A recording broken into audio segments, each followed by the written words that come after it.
Hello, I'm Nick Toma, evening news anchor for WBRE and WYOU. I'm standing at a place known as Public Square, essentially downtown Wilkes-Barre, Pennsylvania. Hard to believe, but a little over a year ago, I was at a news desk 800 miles from this very spot. I'm Nick Toma. Thanks for joining us tonight. Nick Toma was my first hire as news director at WTV or WQRF as evening news anchor. Part of the appeal for him was that after decades as a morning anchor, he would become established as an evening anchor here in Rockford.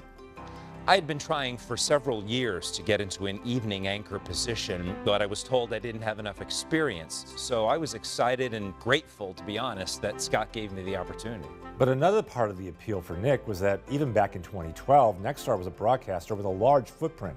As I was recruiting him, I was able to discuss the possibility that eventually we might be able to find a position that would bring him closer to home in the Northeast. So that's where I come into this picture. Barely 4 months after becoming news director here at WBRE WYOU, I suddenly found myself in need of a new primetime anchor. I had a conversation with Jerry Walsh, and he remembered talking with Nick about Nick's desire to ultimately end up closer to his family in New Jersey. So that's when I called Scott. And I let my general manager know what was going on. That's because Nick was not only anchoring our evening newscasts, but also hosting our State Line Quiz Bowl franchise. We needed time to transition from Nick to his replacement, Eric Wilson. And so we came up with the home concept. Nick going home to the Northeast, Eric returning home to the air here in Rockford after a 2-year absence. We all communicated, and because of that, we worked out the details to everyone's benefit.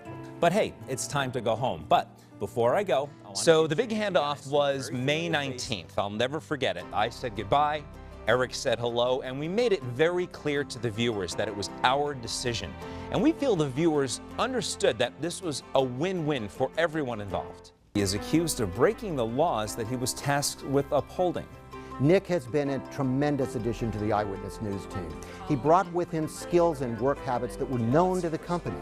He's been active in our community. And more importantly, he's helped us win time slots we hadn't won in years. And here in Rockford, the foundation Nick helped build continues to be a rating success. The once deep third WTVO 17 is now dominant at 5 and 6 p.m. And that's the whole point here, open communication. News directors, GMs, and DLCDs all talking with each other, keeping each other informed about what's going on, from the very beginning to the very end. But more importantly, it's open communication with our employees, understanding what they want and the goals they have, and finding a path for them within Nexstar. So here I am in Pennsylvania, about an hour-and-a-half drive from family and friends, and I basically have Nexstar's desire to promote from within to thank for that. From Wilkes-Barre and Eyewitness News, so long.